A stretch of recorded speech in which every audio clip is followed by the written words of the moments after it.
Cube Radio. Salut, c'est Charles Dran avec l'équipe dans 5 minutes. On s'intéresse aux sciences, à l'histoire et à l'actualité. Aujourd'hui, on parle de tatouages. Ils sont de plus en plus populaires. Selon un sondage récent, un Américain sur 4 aurait maintenant une marque permanente quelque part sur sa peau, contrairement à 1 sur 5 il y a seulement 10 ans. C'est une tradition qui remonte à plusieurs millénaires.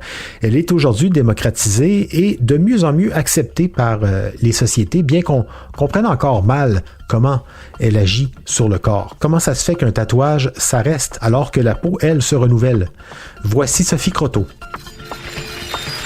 Le mot tatouage est assez récent dans notre vocabulaire. Il aurait été rapporté par le capitaine James Cook suite à une expédition en Polynésie au 18e siècle, où il avait observé d'étranges marques sur les corps des tribus qu'ils appelaient tatous. Mais les premières traces des tatouages sur l'être humain remontent en fait à bien plus loin. La momie naturelle la plus vieille jamais retrouvée, celle de Ötzi, un homme emprisonné dans un glacier en Italie il y a plus de 5000 ans, était recouverte de 61 lignes.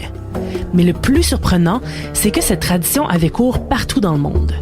En Afrique, des momies égyptiennes datant du même millénaire ont aussi des tatouages, représentant cette fois des images précises comme un taureau sauvage ou un mouton.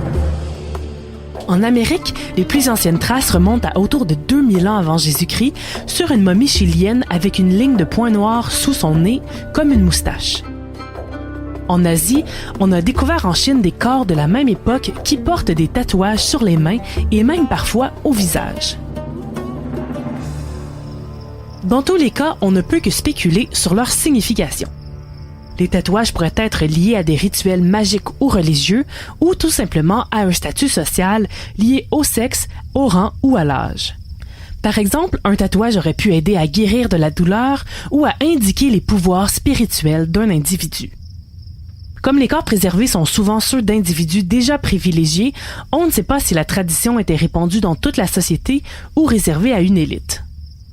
On a par contre retrouvé quelques outils qui nous démontrent que la technique pour effectuer les tatouages n'a à peu près pas changé depuis des millénaires, soit de percer la peau à l'aide d'un objet pointu pour ensuite la teindre avec un pigment comme le charbon.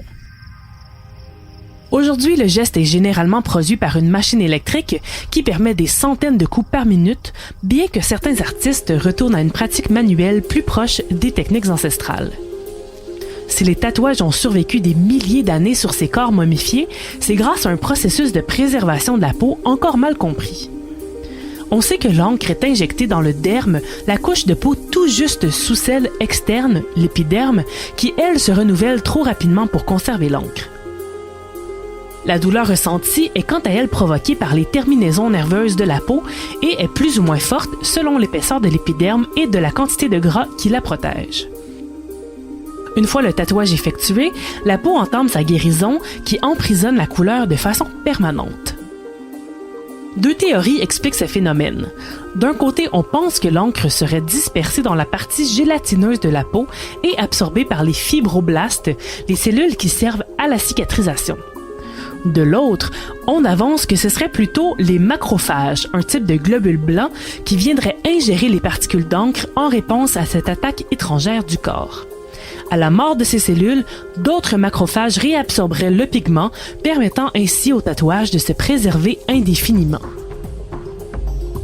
Dans tous les cas, on sait que lors de la guérison, une partie de l'encre est rejetée dans les ganglions lymphatiques parce qu'ils se colorent de la même couleur que l'encre utilisée.